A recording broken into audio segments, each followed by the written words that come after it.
Hello students, good morning. कैसे हैं आप लोग? स्टूडेंट, हमने लास्ट क्लास में IFRS 15 revenue from contract with customers चालू कर दिया था, बट हमने जो है केवल कुछ बेसिक्स डिस्कस किए थे लास्ट क्लास में। और मेरा एक ऑब्जेक्टिव ये था आपको सिंपली कि 5 स्टेप्स के बारे में बता देना, ठीक है ना, थोड़ा थोड़ा आइडिया दे देना। ऐसा क्यों? क्योंकि देखो, जब आप ये चैप्टर हम लोग चालू करेंगे तो अब आपके ये जो हमने 2 क्वेश्चंस करे थे, एक तो ये क्वेश्चन था, ये बहुत सिंपल था, और एक मैंने जो क्वेश्चन बनाया था, तो वो आपके दिमाग में बैकग्राउंड में चलता रहेगा। तो इससे आपको हमेशा रहेगा कि हम लोग किस डायरेक्शन में जा रहे हैं, हमें क्या कंप्लीट करना है, ठीक है। फिर मैंने आपको कुछ जनरल एंट्रीज डिस्कस करी थी। मैंने कहा था जनरल एंट्रीज में कुछ जो बदलाव हैं उसको हमने डिस्कस किया। आज हम लोग जो है एक एक पॉइंट को अब चालू करेंगे डिस्कस करना। सबसे पहला पॉइंट डिस्कस कर रहे हैं, आइडेंटिफाई द कॉन्ट्रैक्ट। दिक्कत क्या मेरे को मिली इस चैप्टर के अंदर, कापलान के अंदर, के ना ढंग से दे नहीं रखा कापलान ने। कई चीज़ें जो स्टैंडर्ड में दे रखी है, जैसे आप IFRS 15 का जो बेयर टेक्स्ट होता है, बेयर टेक्स्ट मतलब जो ओरिजिनल लिखा हुआ होता है, बेयर टेक्स्ट, ठीक है, उसमें अगर आप देखोगे तो कई चीज़ें दे रखी है, बट कापलान ने अपनी बुक में डाल नहीं रखा। तो काफ़ी गलत बात है कि भाई आपको जो बहुत बड़ी इन्फॉर्मेशन होती है उसको तो आपको डालना चाहिए, ठीक है, बट वो नहीं डाल रखा। तो फिर मैंने इसलिए फिर कई जगहों पे BPP का टेक्स्ट उठाया है। तो जैसे ये आपको कापलान में नहीं मिलेगा, ये आपको BPP में मिलेगा। ये जो पूरा आपको पेज दिख रहा है वो क्लियर। चलो देखो स्टार्ट करते हैं। वैसे काफ़ी सारी बातें सेम हैं जो F7 के अंदर थी, बट कुछ एक चीज़ें नई आएगी, डेप्थ में आएगी। तो सबसे पहला पॉइंट है कि हमने डिस्कस किया जैसे कि identify the contract with the customers. तो कॉन्ट्रैक्ट में क्या होता है? तो देखो, एक कॉन्ट्रैक्ट होना चाहिए, सबसे पहला पॉइंट है। हम इन 5 पॉइंट्स को अब डिस्कस कर रहे हैं करके। तो पहला पॉइंट है कि कॉन्ट्रैक्ट होना चाहिए, ठीक है। कॉन्ट्रैक्ट मतलब क्या होता है? कि एग्रीमेंट होता है जो एनफोर्सेबल बाय लॉ होता है, जिसमें हर पार्टी की राइट्स होती है, कुछ ऑब्लिगेशंस होता है। तो ये नॉर्मल बातें हैं। कॉन्ट्रैक्ट कब वैलिड माना जाएगा? जब सारी की सारी कंडीशंस मेट हो जाए। जैसे parties have approved the contract, भाई दोनों पार्टीज जो हैं, सेलर और बायर, दोनों ने अप्रूव कर दिया हो कॉन्ट्रैक्ट, चाहे वो रिटन में हो, चाहे वो ओरल हो, चाहे वो इम्प्लाइड हो। इम्प्लाइड मतलब इशारों से, ठीक है। तो एंटिटी, ये सब बेसिक बातें हैं। Entity can identify each parties right, हर किसी का राइट। जैसे जो सेलर है उसका राइट क्या है? उसको पैसे मिलने चाहिए जो उसने गुड्स बेचा है। बायर का राइट क्या है? उसको गुड्स या सर्विसेज मिलनी चाहिए। Entity can identify payment terms, क्या पेमेंट टर्म्स रहेगी। The contract has a commercial substance. Commercial substance मतलब कि कॉन्ट्रैक्ट ऐसा ना हो कि बिना कॉमर्शियल सब्सटेंस के हो रहा हो। जैसे एक सिंपल एक्सचेंज है, ए ने बी से कोई गुड्स एक्सचेंज कर लिए। बार्टर सिस्टम भी पता है इस स्टैंडर्ड में कवर है, इस स्टैंडर्ड में बार्टर सिस्टम भी कवर है। तो अगर ए ने बी से कोई गुड्स एक्सचेंज करे तो उसका मोटिव उन गुड्स एक्सचेंज का क्या होना चाहिए? कॉमर्शियल सब्सटेंस होना चाहिए उसके अंदर, कि कॉमर्शियल रीजंस की वजह से एक्सचेंज किए हो। ऐसा ना हो कि पर्सनल पर्पस के हिसाब से किए हो या विदाउट कॉमर्शियल पर्पस किए हो। फिर इट इज, सबसे मेन अपन को जिस पे सबसे ज़्यादा ध्यान रखना है, जिस पे क्वेश्चन बनता है, वो ये है, ठीक है ना। क्या है? It is probable that entity will collect the consideration. It is probable that entity will collect the consideration. सबसे पहला पॉइंट कॉन्ट्रैक्ट आइडेंटिफाई करते टाइम पे, ठीक है ना, मतलब कॉन्ट्रैक्ट आइडेंटिफाई करना है सबसे पहला पॉइंट। अगर आपको पैसा मिलेगा, ठीक है, तो ही आपको रेवेन्यू रिकॉग्नाइज करने के लिए आगे बढ़ना है, आगे के स्टेप्स देखने हैं। अगर ये पॉइंट पिट गया, ठीक है, तो कोई मतलब ही नहीं है आगे जाने का, फिर आप रेवेन्यू रिकॉर्ड नहीं कर सकते, बिल्कुल सोचना ही नहीं है। क्या होता है प्रोबेबल? मतलब कि entity will collect the consideration, मतलब सेलर जो है वो कंसिडरेशन ले लेगा। मींस कोई डाउटफुल नेचर ना हो, डाउट ना हो, ठीक है। इसका मतलब है कि कस्टमर के जो है, बायर जो है, उसकी एबिलिटी होनी चाहिए प्लस इंटेंशन होनी चाहिए टू पे the amount of consideration when it is due. इसका क्या मीनिंग है? एबिलिटी मतलब ऐसा, भाई आपने जिसको गुड्स बेचा है या सर्विसेज प्रोवाइड करी है, वो एबल होना चाहिए, वो पैसे देने के लिए उसके पास कैपेसिटी होनी चाहिए। ऐसा ना हो कि आपने अनिल अंबानी को लोन दे दिया। अब अनिल अंबानी क्या है? अनिल अंबानी जो है काफ़ी हद तक फेल्ड बिजनेसमैन है, ठीक है। तो उन्होंने कई बार डिक्लेयर किया है मेरे पास कुछ भी नहीं है देने के लिए, ठीक है, अब मैं क्या दूं। कई बार मुकेश अंबानी ने उनको बचाया है बिल्कुल जेल जाते जाते। फिर तो एबिलिटी होनी चाहिए, साथ में इंटेंशन होनी चाहिए। इंटेंशन मतलब विजय माल्या की तरह नहीं होना चाहिए, भाई पैसे हैं फिर भी क्या है नहीं दे रहे हैं, भाग गए हैं, ठीक है।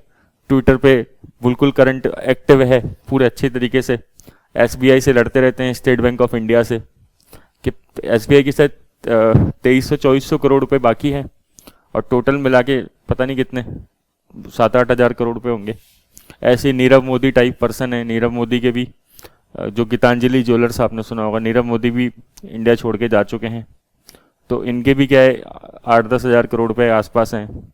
कई लोग तो कहते हैं फ्रॉड किया था बेसिकली इन्होंने कौन सी बैंक के साथ, एक्सिस बैंक और पीएनबी बैंक के साथ जो बेसिकली फ्रॉड किया है नीरव मोदी ने, फिर उसके बाद ये देश छोड़ के चले गए थे। तो ये ज्वेलरी का काम था इनका, सुना होगा आपने। तो it is probable that entity will collect the consideration. इसमें क्या पॉइंट चेक करना है, कस्टमर की एबिलिटी और कस्टमर की इंटेंशन टू पे that amount of consideration when it is due, ठीक है। उसकी एबिलिटी भी होनी चाहिए और साथ में उसकी इंटेंशन भी होनी चाहिए। अगर आपको लगता है कि भाई वो कस्टमर या तो उसकी एबिलिटी नहीं है या इंटेंशन नहीं है, तो आप रेवेन्यू बुक नहीं कर सकते, ठीक है। तो if the criteria are not met the entity should continue to assess the contract against the criteria in B. अगर मान लो जैसे आपके ये अभी क्राइटेरिया मेट नहीं करते, ठीक है, आपने गुड्स दे दिए, बट अभी आपको स्टार्टिंग में नहीं लगता कि कस्टमर जो है वो पेमेंट करेगा, बट बाद में धीरे धीरे ऐसी कंडीशंस बनी कि अब आपको लगता है हाँ अब ये कस्टमर हमें पे कर देगा, ठीक है, इसका इरादा लगता है अब दे देगा पेमेंट, है ना। हो सकता है उसकी एबिलिटी हो गई हो या इंटेंशन चेंज हो गई हो, तो फिर उस केस में आप रेवेन्यू बुक कर सकते हो। तो you need to continue assess these things, है ना, you need to continue assess these things. If the criteria are met in the future the entity must apply the IFRS 15 revenue recognition model. बिल्कुल normal बात कर रहे हैं कि अगर future में भी क्राइटेरिया मेट हो जाए तो भी आप क्या है रेवेन्यू बुक कर सकते हो।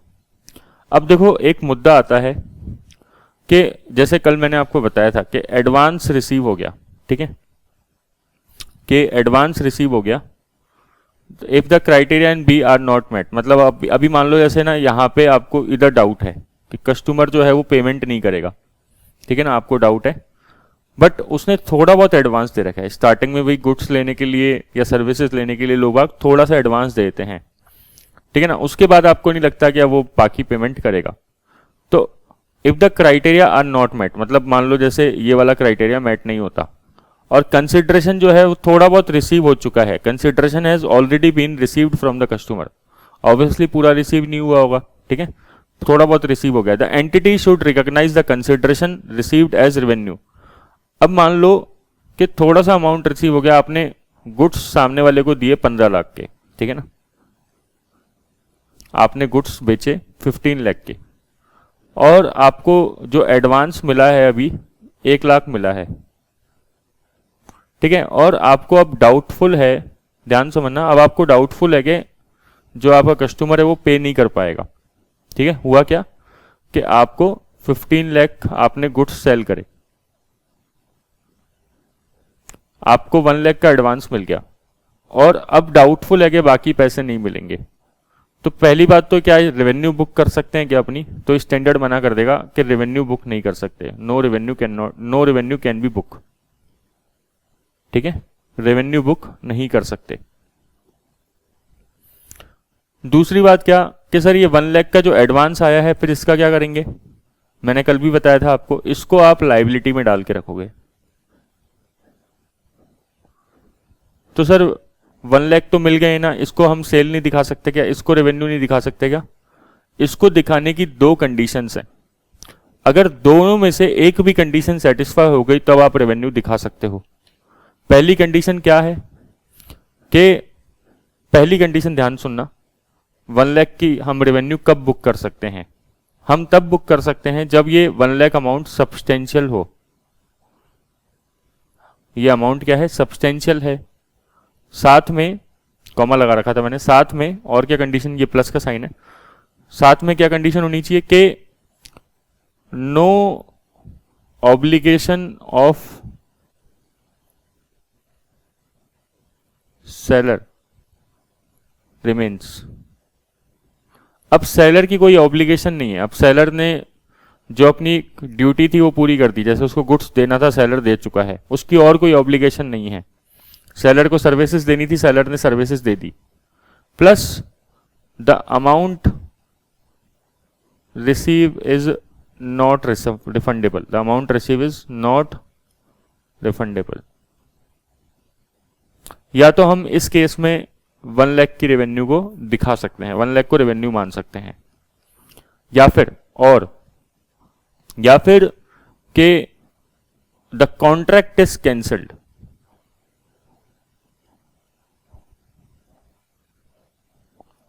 Plus amount is not refundable.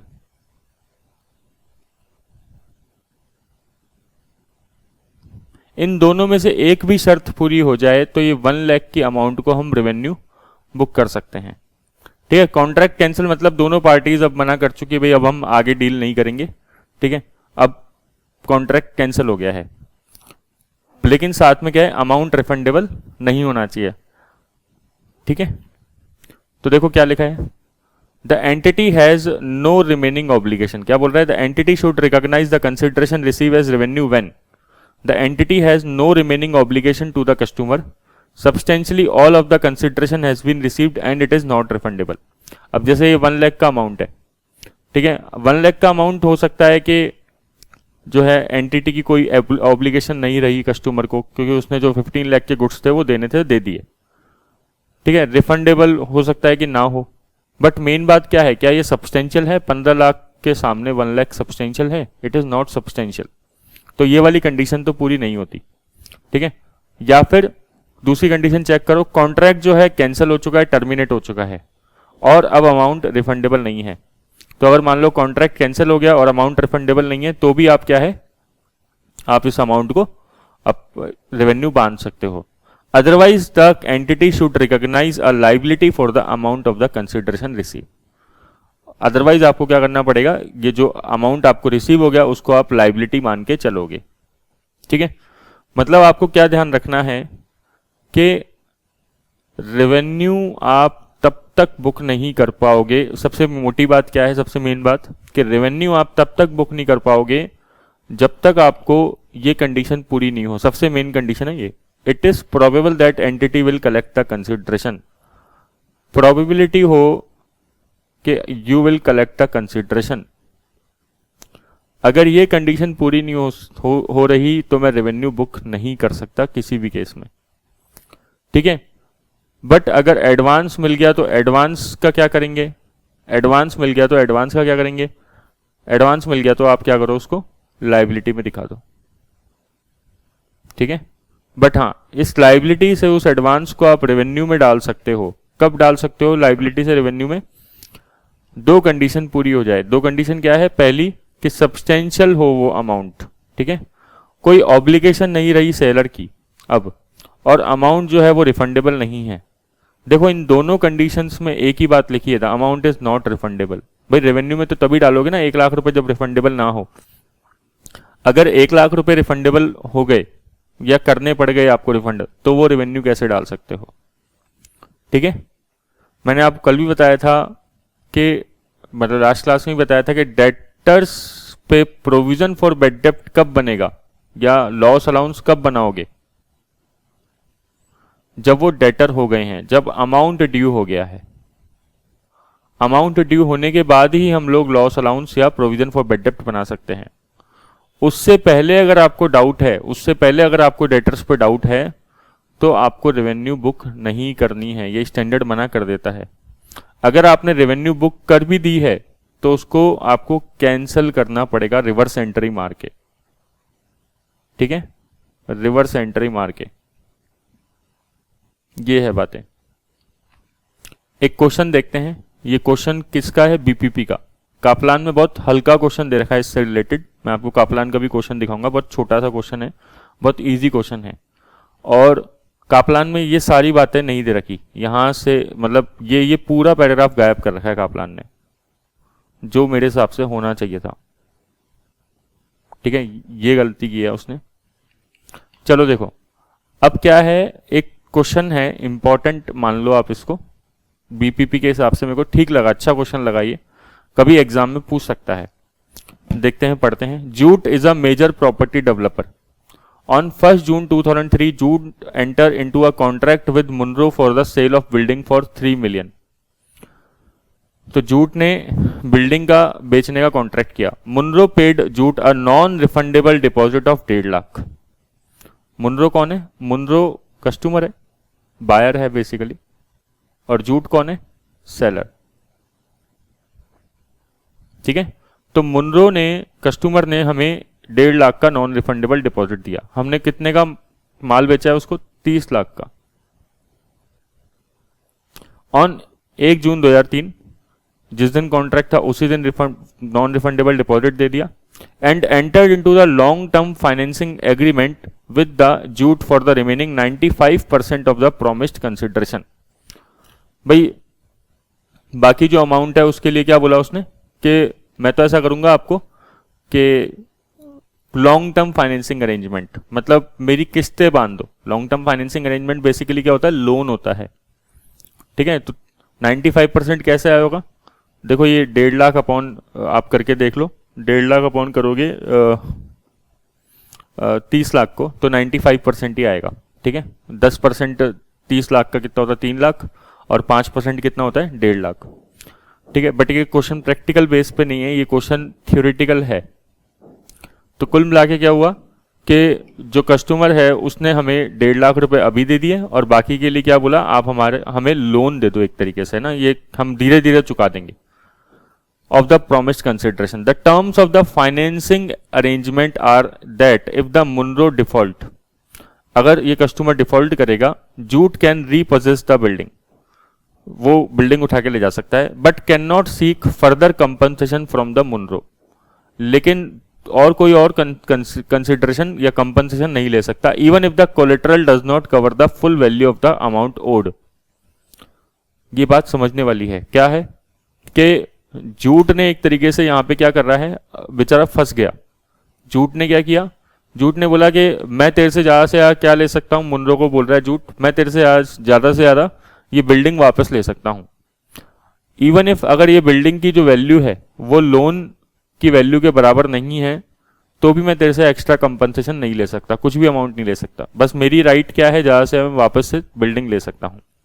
The building cost Jute 1.8 million to construct. Munro obtained control of the building on 1 June 2003। तो देखो ये कॉन्ट्रैक्ट 1 जून 2003 को ही हो रहा है, ठीक है, और 1 जून 2003 को ही नॉन रिफंडेबल डिपॉजिट भी मिल गया जूट को, और 1 जून 2003 को ही बिल्डिंग का जो कंट्रोल है वो मिल गया मुनरो को, मतलब जूट ने बिल्डिंग डिलीवर कर दी एक तरीके से आप कह सकते हो, ठीक है ना, चाबी उसको दे दी बिल्डिंग की। Munro intend to use the building as a fitness centre. अब ध्यान से समझना, the building is located in a city where the competition in the fitness industry is high. ठीक है, मान लो कि जो मुनरो है वो इस बिल्डिंग के अंदर जिम खोल रहा है, ठीक है, जिम खोल रहा है, फिटनेस सेंटर मतलब एक तरीके से मान लो जिम समझने के लिए, और जिस सिटी के अंदर वो जिम खोल रहा है उसमें बहुत सारे जिम आसपास मौजूद है पहले से ही, and many successful fitness centre already exist. Munro experience to date has been in the store selling health foods and it has no experience of the fitness industry. बहुत ही बढ़िया बात है, इससे बढ़िया क्या बात हो सकती है। मुनरो के पास क्या है, अभी तक हेल्थ फूड बेचने का जो है एक्सपीरियंस है। मुनरो लेकिन बिल्कुल नादान है, मुनरो को कुछ पता नहीं जिम के बारे में, फिर भी मुनरो ने अपनी गर्दन जिम के अंदर फंसा दी, ठीक है। Munro health food stores are all pledged as a collateral in the long term financing arrangement and the health food business has been seen declining profit over the last 2 years। भाई Covid का time चल रहा है, last 2 साल से corona का time चल रहा है, तो बोल रहा है कि हेल्थ फूड बिजनेस जो है वो भी डिक्लाइन हो गया है। वैसे हेल्थ फूड बिजनेस कोविड के टाइम पे बढ़ गया था, तो ये बोल रहा है कि लास्ट 2 साल से जो इसका दूसरा बिजनेस है मुनरो का, वो भी बड़ा दिक्कत चल रही है उसके अंदर। Munro intend to primary use income generated by the fitness centre to repay the loan from the Jute. क्या बात है। मुनरो जो है, मुनरो ने ये भी बोला है कि मुनरो के पास जब इनकम जो आएगी फिटनेस सेंटर से, वो उसी इनकम से लोन चुकाएगा। वो कौन सा लोन जो था ना, 30 लाख माइनस 1.5 लाख, कितने का लोन हो गया? 28,50,000 का, प्लस इस पर कुछ इंटरेस्ट भी होगा। ठीक है, वो होगा या नहीं होगा हमें नहीं पता। तो क्योंकि वो लॉन्ग टर्म फाइनेंसिंग अरेंजमेंट की बात कर रहे हैं ना, तो इसलिए मैं कह रहा हूँ कि इंटरेस्ट भी होगा इस पर कुछ ना कुछ। तो ये 28,50,000 का लोन कैसे चुकाएगा मुनरो? मुनरो चुकाएगा अपनी इनकम से, फिटनेस सेंटर की। लेकिन इसकी इनकम तो खुद ही डाउटफुल है। इनकम कैसे डाउटफुल है? क्योंकि देखो क्या है, बोले वहां पे पहले से ही बहुत सारे जिम हैं, मार्केट सैचुरेटेड है already, successful fitness centre already exist. Munro भी बेचारा नादान है, वो बेचारा बच्चा है, उसको कुछ पता नहीं उसके अंदर। वो फूड हेल्थ बिजनेस में था, हेल्थ बिजनेस भी उसका डाउन जा रहा है। हेल्थ के बिजनेस के जो स्टोर थे वो भी, उस पर भी क्या है, वो लोगों ने मतलब हेल्थ बिजनेस के स्टोर पे भी उसने कुछ लोन वगैरह ले रखा होगा। ठीक है, तो वो भी उसने गिरवी रख रखे हैं already. Required discuss whether the Jute can apply the revenue recognition model. ठीक है, in IFRS 15 to the contract with Munro and explain the required accounting treatment of 1.5 lakh deposit in the financial statement of Jute as at 1 June 2003। कितने मुद्दे discuss करने हैं, कितनी बातें discuss करनी है इस क्वेश्चन में? 2। सबसे पहले कि इसको बताओ, आपको जूट के हिसाब से बात कर रहे हैं अपन, कि जूट को रेवेन्यू रिकॉग्नाइज करनी चाहिए नहीं करनी चाहिए, ये मैं आपसे पूछ रहा हूं, है ना। और दूसरी बात, इस एडवांस जो है 1.5 लाख का, इसका क्या करना चाहिए? कितनी बातें हैं डिस्कस करने लायक इस क्वेश्चन में, ये पूछ भी रहा है अपन से क्लियरली। 2 बातें डिस्कस करनी है। एक तो रेवेन्यू बताओ कि रेवेन्यू कितनी बुक करें, या बुक करें या नहीं करें, और दूसरा एडवांस जो है 1.5 लाख उसका क्या करें। तो बताओ, रेवेन्यू बुक करोगे या नहीं करोगे? देखो, रेवेन्यू बुक करने की कंडीशन क्या है? पहली सबसे मेन, ये सब तो ठीक है, इन सब में कोई दिक्कत नहीं है, ये तो आप लिख देना। ठीक है, कि इन्होंने अप्रूव कर दिया contract, identify each rights, identify payment terms, commercial substance है। मेन इस मुद्दे पे आओ, क्या ये प्रोबेबल है क्या कि आपको आपको कंसिडरेशन मिल जाएगा? क्या जूट को लग रहा है यहाँ पे प्रोबेबिलिटी है कलेक्शन होने की अमाउंट की? कम है प्रोबेबिलिटी। क्यों? क्योंकि देखो, वो एक तो वो ऑलरेडी कंपटीशन बहुत ज्यादा है, आपको वही सब बातें वापस से लिखनी पड़ेगी। आपको बताना पड़ेगा कि पहले तो शुरुआत कहां से करनी पड़ेगी कि contract, identify the contract with the customer is the first term, है ना। फर्स्ट जो पॉइंट है वो होता है रेवेन्यू रिकॉग्निशन स्टेप्स के अंदर। फिर आपको प्रोबेबल होना चाहिए कि कंसिडरेशन मिल जाएगा। ठीक है, ये प्रोबेबल की स्पेलिंग मैंने गलत लिख दी, PROBABLE। तो प्रोबेबल होना चाहिए, कंसिडरेशन मिल जाएगा। तो यहाँ पे प्रोबेबल लग रहा है क्या? नहीं लग रहा। क्यों नहीं लग रहा? क्योंकि वो नया है, फिटनेस इंडस्ट्री जो है वो भी सैचुरेटेड है।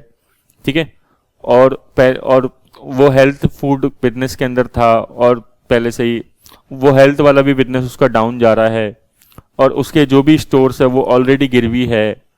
ठीक है, तो आपको ये कंडीशन डिस्कस करनी पड़ेगी। साथ में आपको ये भी बताना पड़ेगा कि अगर पैसा डूब भी जाए, ठीक है ना, मतलब अगर इधर से पैसा नहीं आ रहा, देखो इसमें ये भी लिखा हुआ है ना, Munro intend to use income generated, primary use income generated by the fitness centre to repay the loan from the Jute. तो जब मुनरो को कमाई नहीं होगी, ठीक है, तो फिर वो मुनरो लोन कहां से चुकाएगा? आपको ये बताना पड़ेगा, क्योंकि यहाँ पे इसमें लिखा है कि वो इनकम, उसी इनकम से लोन चुकाने की बात कर रहा है। फिर हम लोग क्या कर सकते हैं? हम लोग कुछ भी नहीं कर सकते। जहां से हम लोगों के पास क्या राइट है, जूट के पास क्या राइट है, वो अपनी बिल्डिंग वापस ले सकता है, वो फर्दर कंपनसेशन भी नहीं मांग सकता उससे। ठीक है, और मतलब ये क्या है, नॉन रिकोर्स बेसिस, इसे बोलते हैं नॉन रिकोर्स, कि वो लौट के उसके पास नहीं जा सकता। जूट जो है वो लौट के मुनरो के पास नहीं जा सकता, और ये नहीं बोल सकता कि भाई तू मेरे को एक्स्ट्रा कंपनसेशन दे। ठीक है ना, तो ये सब बातें आपको लिखनी पड़ेगी, इसलिए हम लोग रेवेन्यू अभी रिकॉग्नाइज नहीं कर सकते। ठीक है, दूसरी बात आपको क्या लिखनी पड़ेगी, एडवांस 1.5 लाख के बारे में बताना पड़ेगा। 1.5 लाख के बारे में क्या बताओगे कि इसको हमें लाइबिलिटी मानना चाहिए। और रेवेन्यू कब मान सकते हैं? 2 कंडीशंस में, दोनों में से एक कंडीशन में हम रेवेन्यू मान सकते हैं। पहला कि अमाउंट जो है सब्सटेंशियल हो, ठीक है, प्लस नॉन रिफंडेबल हो, प्लस जो जूट है उसने अपना जो सारी ऑब्लिगेशंस हैं वो पूरी कर दी हो, या फिर कॉन्ट्रैक्ट जो है वो टर्मिनेट हो गया है प्लस अमाउंट जो है वो नॉन रिफंडेबल है। नॉन रिफंडेबल आपको हमेशा लिखना है। तो इसमें क्या लग रहा है क्या कि जो अमाउंट सब्सटेंशियल है, भाई देखो केवल 1.5 लाख का अमाउंट मिला है 30 लाख में से, ठीक है, तो क्या सब्सटेंशियल अमाउंट है क्या? नहीं है। 5% ही तो अमाउंट मिला है, तो इट इज नॉट सब्सटेंशियल। पहली कंडीशन तो वैसे ही सेटिस्फाई नहीं हो रही। दूसरा, क्या कॉन्ट्रैक्ट कैंसिल हो गया? क्या कॉन्ट्रैक्ट भी कैंसिल नहीं हुआ है अभी तो, ठीक है। तो अभी ये रेवेन्यू नहीं दिखा सकते आप, 1.5 लाख की रेवेन्यू को नहीं दिखा सकते। बस ये 1.5 लाख की आप जो पैसा मिला है उसको आप लाइबिलिटी दिखाओगे। आप क्या एंट्री पास करोगे? पहली bank account debit to advance from customer, और इसको लाइबिलिटी दिखाते रहोगे। बट ये स्टैंडर्ड एक और बात बोलता है जो आपको लिखनी चाहिए लास्ट के अंदर, क्या कि स्टैंडर्ड बोलता है कि you need to continue assess these things, ठीक है, इन फ्यूचर ऑल्सो। और अगर फ्यूचर में ये सेटिस्फाई हो जाए तब आप रेवेन्यू दिखा दो। मीन्स क्या? देखो क्या लिखा था, if the criteria, the entity should continue to assess the contract against the criteria. If the criteria are met in the future, the entity must apply the IFRS 15 revenue recognition model.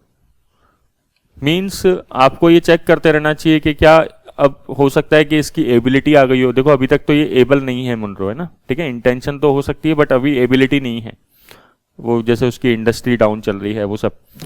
तो अगर वो ability future में आ जाती है तो हम बोलेंगे कि हाँ फ्यूचर में एबिलिटी आ गई तो अब रेवेन्यू बुक कर लो। इसका मैं आंसर देखो आपको रीड कराता हूँ। इन्होंने आंसर क्या दे रखा है, activity 1, identify the contract with customer. In order to apply the revenue recognition model, जूट must have a contract with and all of the conditions are met. ठीक है, कॉन्ट्रैक्ट होना चाहिए और कंडीशंस क्या है कि Jute and Munro have approved the contract, identify the rights, Jute can identify the payment term, contract as a commercial substance. इन चारों से मेरे को ज्यादा मतलब नहीं है। It is probable that Jute will collect the consideration due, ये पॉइंट है मेन। तो Munro ability and intention to pay is in doubt. क्यों डाउट में है? क्योंकि Munro liability under the loan is limited because the loan is non recourse. If the Munro default, Jute is not entitled to full compensation for the amount but only has a right to repossess the building.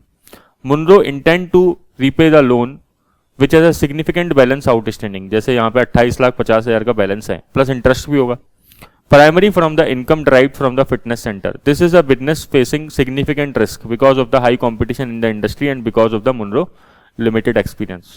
So Munro appear to have no other income or assets that could have been used to repay the loan. ना तो उसके पास कोई income है ना कोई assets है दूसरी, और होती भी तो वो उन्होंने वैसे भी बोल रखा है कि भाई आप केवल यही वाली बिल्डिंग को रीपोजेस कर सकते हो। Munro health food business is in decline. Assets are already pledged as a collateral for other financing arrangements, so it is unlikely that they could be sold to generate the income to repay the loan from the jute.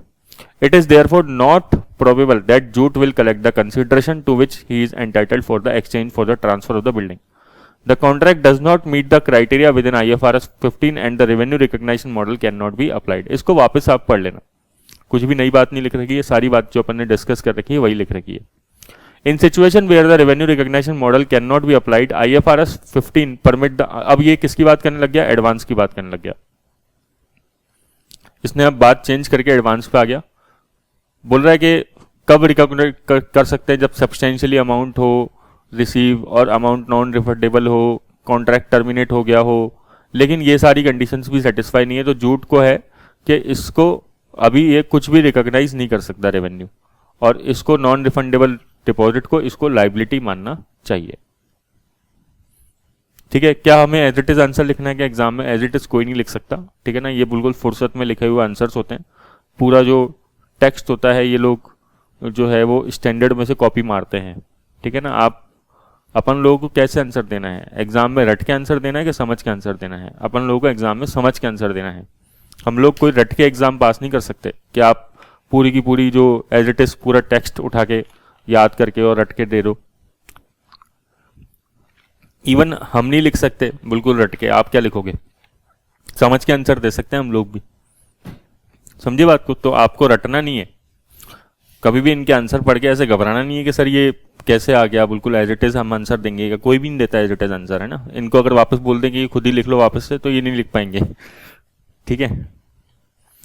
चलो एक और question देखो, ये बिल्कुल simple question है, ये हमारे Kaplan का है क्वेश्चन, बिल्कुल मासूम सा क्वेश्चन है ये। देखो, A has a year end of 31 December 2001। On 30th September 2001, A signed a contract with the customer to provide them with the assets on 31 December 2001।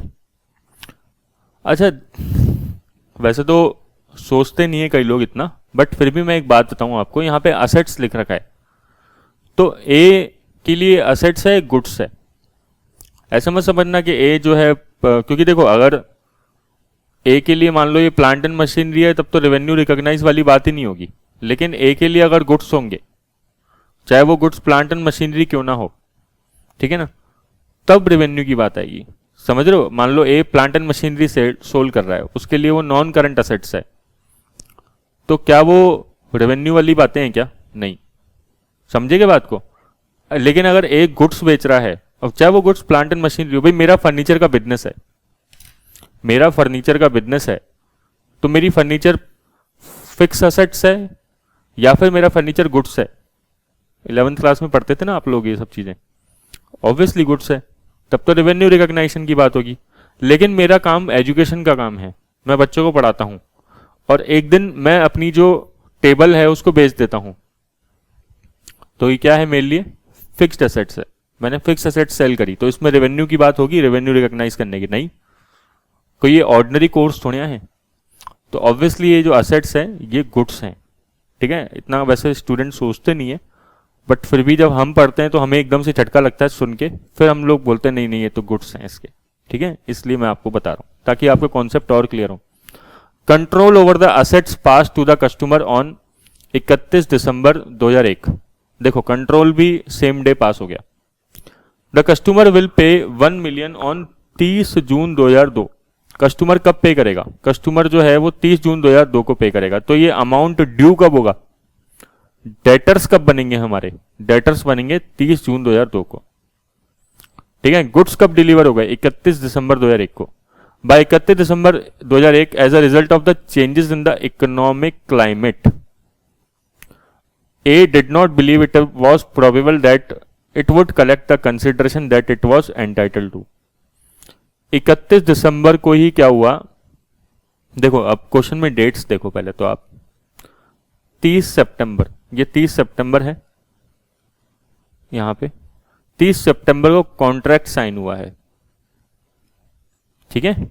Date समझो, A sign the contract with the customer, और हमने assets किस दिन दी है? Assets मान लेते हैं यहां पे 31 दिसंबर 2001 को हमने असेट्स डिलीवर कर दी,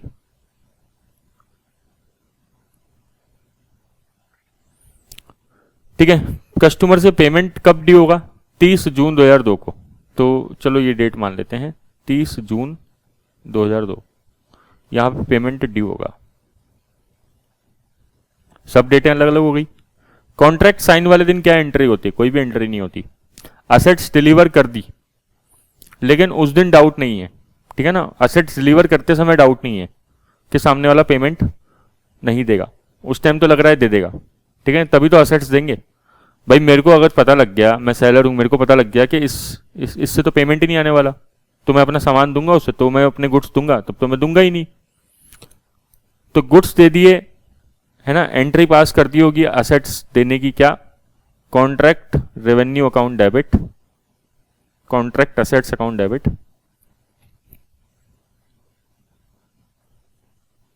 टू रेवेन्यू, ठीक है। ये हमने रेवेन्यू बुक कर दी। अब क्या है देखो, by 31 December, as a result of the changes in the economic climate, A did not believe that it was probable that it would collect the consideration that it was entitled to। Same day 31 दिसंबर को जैसे ही goods deliver करके आए, हमें एकदम से एहसास हुआ यार ये तो गलत कर दिया, ये तो गलत कर दिया। एंट्री भी हमने पास कर दी और ये तो गड़बड़ हो गई, क्या? गुड्स देके, क्योंकि अब प्रोबेबल नहीं है कि अमाउंट रिसीव होगा। It did not believe that it was probable. तो फिर क्या है? फिर हमें अगर एंट्री पास कर दी है तो इस एंट्री को रिवर्स करना पड़ेगा, समझे। हमने गुड्स डिलीवर कर दिए मान लो, लेकिन अभी एंट्री पास नहीं करी है, तो शांत हो जाओ, ये एंट्री पास करने की जरूरत ही नहीं है, ठीक है। Therefore the contract can not be accounted and no revenue should be recognise. समझे बात को। तो ये है मींस ये जो प्रोबेबिलिटी ऑफ कलेक्शन है ना, ये आपको हमेशा बहुत ही इंपॉर्टेंट तरीके से देखनी है। ये वाली बात कहां लिखी है, ये रही ये रही प्रोबेबिलिटी ऑफ कलेक्शन, इसको हमेशा ध्यान रखना है। ये हमेशा आपके ऊपर जो है, आपकी एंट्रीज के ऊपर ये बादल की तरह मंडराती रहेगी, ठीक है। मतलब आप कोई भी एंट्री डालोगे सेल से रिलेटेड, ठीक है, डालने वाले होंगे। अगर आपने नहीं डाली है और मान लो आपकी प्रोबेबिलिटी पिट गई है कलेक्शन की, तो आप एंट्री नहीं डाल पाओगे। अगर आपने एंट्री डाल दी है ना, सेल की गुड्स डिलीवर कर दिया, आपने एंट्री भी डाल दी, उसके बाद आपको लगा, तो फिर आपको एंट्री को क्या करना पड़ेगा, रिवर्स करना पड़ेगा। बट मान लो अभी इस क्वेश्चन में यहां तक सब कुछ ठीक था। 30 जून 2002 डेटर बन गए, उसके एक दिन बाद मान लो डेटर बन गए। अब यहां पे देखो असेट्स डिलीवर करी, तो हमने क्या एंट्री पास कर दी होगी, contract assets account debit to revenue. Payment due हो गया, पेमेंट ड्यू करते ही हमने क्या एंट्री पास कर दी, debtors account debit to contract assets. बताई थी ना मैंने लास्ट क्लास में एंट्री। अब इसके बाद आपको खतरा महसूस हुआ यहां पे कभी भी, तो अब आप एंट्री रिवर्स नहीं कर पाओगे। अब आपको क्या करना पड़ेगा, यहां पे लॉस अलाउंस बनाना पड़ेगा। समझ में आया। मैं इस बात पे इतना क्यों जोर दे रहा हूं, क्योंकि स्टूडेंट को कई बार पता ही नहीं रहता कि एक्चुअल में, स्टूडेंट क्या बहुत लोगों को नहीं पता रहता कि एक्चुअल में लॉस अलाउंस बनेगा कब, प्रोविजन कब बनेगा। स्टूडेंट सोचते हैं कि यार जब मैंने गुड्स डिलीवर कर दिए, तो गुड्स डिलीवर करते ही अमाउंट डी नहीं हुआ, भले ही तब भी मैं प्रोविजन बना दूं, क्या दिक्कत है। प्रोविजन नहीं बनेगा, तब आपको एंट्री ही रिवर्स करनी पड़ेगी। समझ में आया। ये पॉइंट हमने डिस्कस किया। एक और हम लोग डिस्कस करते हैं, step number 2, identify the separate performance obligation with the contract. ठीक है, इसको जस्ट मैं अभी एक अलग क्लास में तोड़ देता हूं, ब्रेक कर देता हूं, ताकि क्लास आपकी छोटी रहेगी तो आपको ठीक रहेगा, कन्वीनियंट रहेगा आप लोगों के लिए हिसाब से। ठीक है, चलिए नेक्स्ट क्लास में इसको डिस्कस करते हैं।